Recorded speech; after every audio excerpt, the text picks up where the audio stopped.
கூவுற குயில் சேவல பார்த்து படுக்கிது பாட்டு. அவ்வளவுதானா? இப்ப பாரு.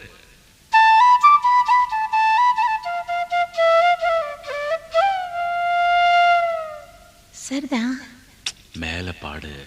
நீயும் பதில் சொல்லு கேட்டு. ஓஹோ.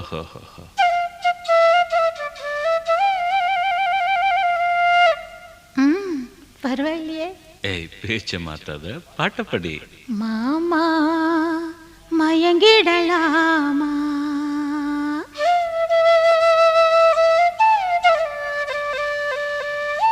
கூவுற குயில் சேவல பார்த்து படுக்க